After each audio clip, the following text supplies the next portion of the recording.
여러분, 우리 그리스도인들이요, 예수님을 믿고 영접한 후에 성도로서 해야 될 일들이 많고 많아요. 하지만 그 중에 대표적인 게 바로 전도입니다.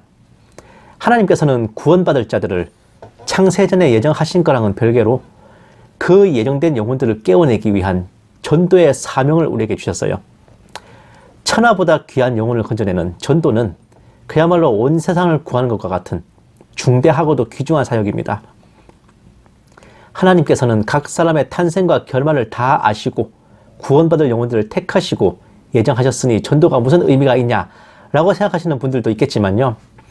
하나님의 능력과 섭리와는 별개로 전도의 사명은 하나님께서 우리에게 주신 본분입니다. 복음, 즉 기쁜 소식을 전하는 자들의 발이 아름답다고 했어요.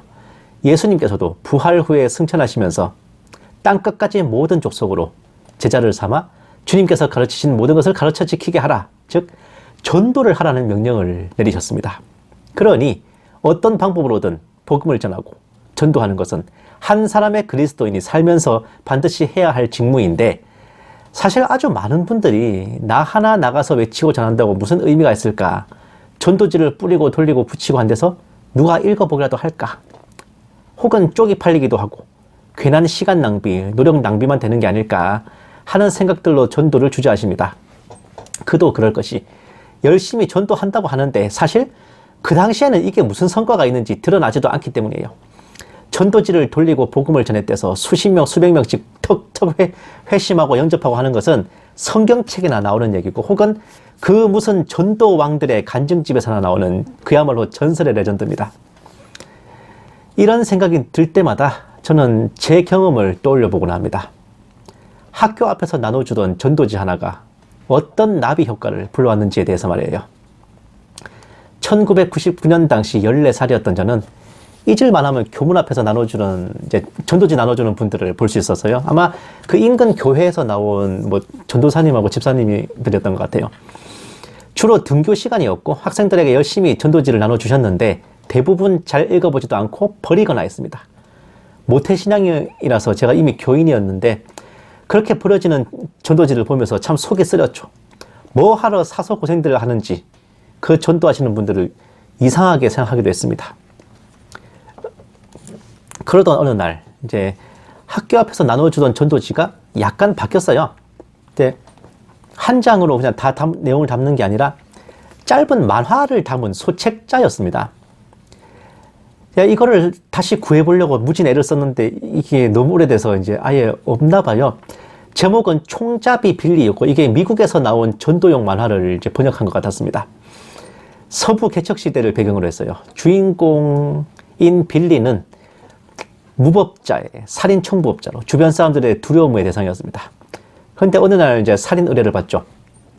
그 마을에 어떤 목사가 와서 교회를 개척하고 전도를 했는데 마을 사람들이 죄다 교회를 다니면서 유흥을 몰리하게 됐어. 장사가 망할 지경이 됐다.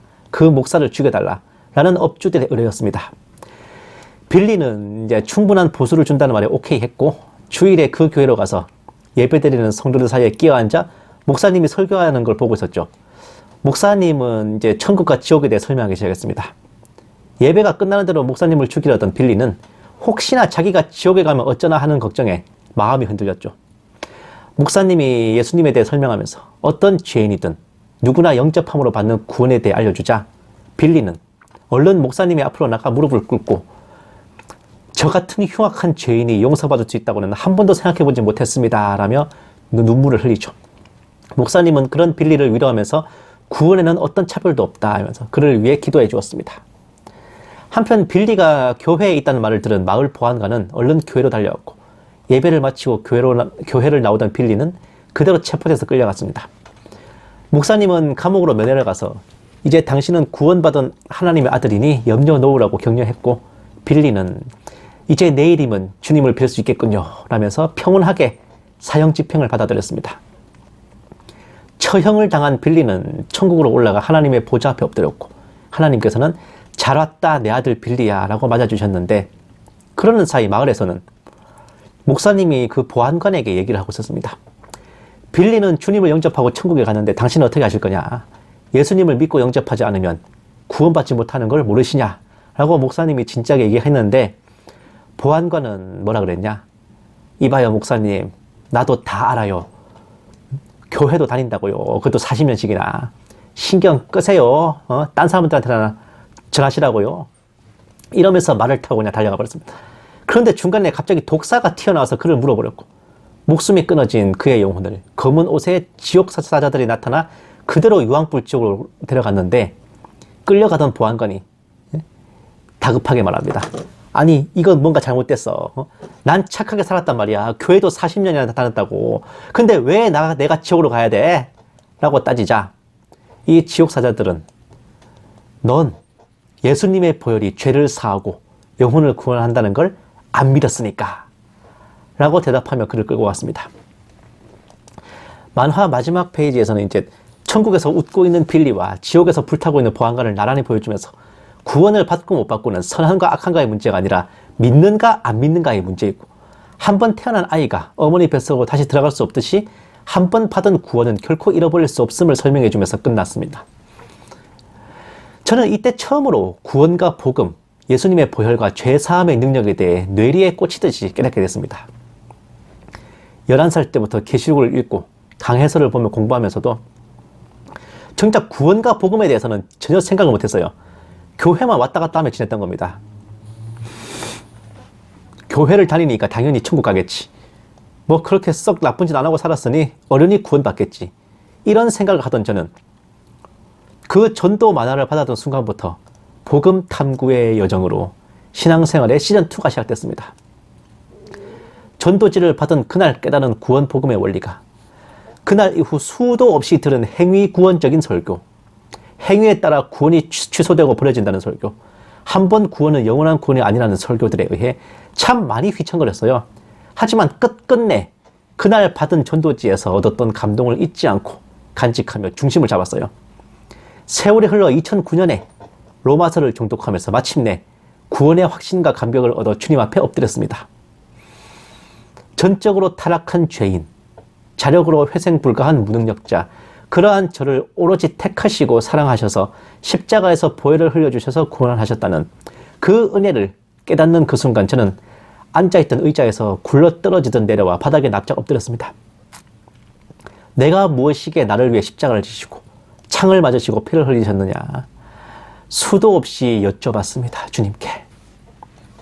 받지 못할 구원, 누리지 못할 은혜를 온전히 사랑과 자비하심으로 내 상태와 관계없이 베풀어 주셨기에 내가 더 이상 하나님께 나 자신을 내세우고 뻐길 계제가 아니라 이 땅에서의 남은 삶은 하나님의 영광을 위해 개나 말처럼 일해서 새 예루살렘 성의 벽돌 한 장만큼의 섬김이라도 드려야 한다는 마음만 남아있을 뿐이었습니다.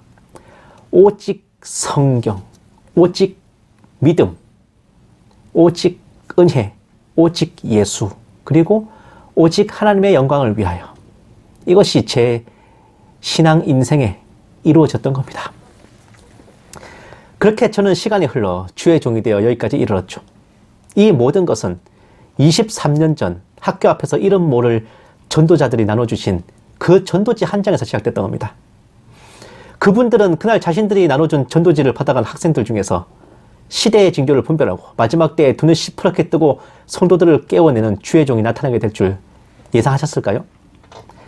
지금 당장은 열매가 보이지 않아도 때를 얻든 못 얻든 주님께서 주신 사명을 다하겠다는 그 귀한 결심과 실천만이 있었던 것이며, 수없이 버려지는 전도지들은 하나님 나라를 위한 씨앗이었던 겁니다. 사랑하는 여러분, 이런 결심과 다짐이 저와 여러분 모두의 것이기를 축원합니다. 특히 믿지 않는 가족들이 있어서 그 가족들을 구원하고 싶으신 분들 더더욱 고민이 크실 줄로 압니다. 지옥에 떨어진 부자의 말처럼 내 형제들이 이 고통받는 곳에 오지 않게 하소서라는 마음이실 텐데, 가족끼리는 공부나 운전도 못 가르치고 못 배워요. 내 아이에게 수학이나 영어 공부 가르치시면요, 일주일 안에 정말 부모 자식 간의 화목함 다 깨집니다. 내 와이프, 내 남편한테 운전을 가르치거나 배우거나 한다. 이틀 안에 부부싸움 나요. 그런 처지에 전도를 어떻게 하겠습니까? 바로 그럴 때 여러분들은 가족 구원을 위한 열정으로 다른 사람들을 열심히 전도하시거나 혹은 전도자들을 돕고 기도로 중보하시기 바랍니다. 하나님께 예정된 자들이 다 구원받아야 돼요. 여러분들이 다른 사람들에게 복음을 열심히 전하고 전도자들을 도우신다면 그것이 돌고 돌아서 여러분의 가족에게 복음을 전할 또 다른 전도자가 찾아올 겁니다. 여러분들께서 열심히 하실수록 그 전도자의 퀄리티도 높아지겠죠. 더 말빨 좋고 영빨 센 에이스급 요원으로 골라서 보내주시겠죠? 우리 하나님께서요.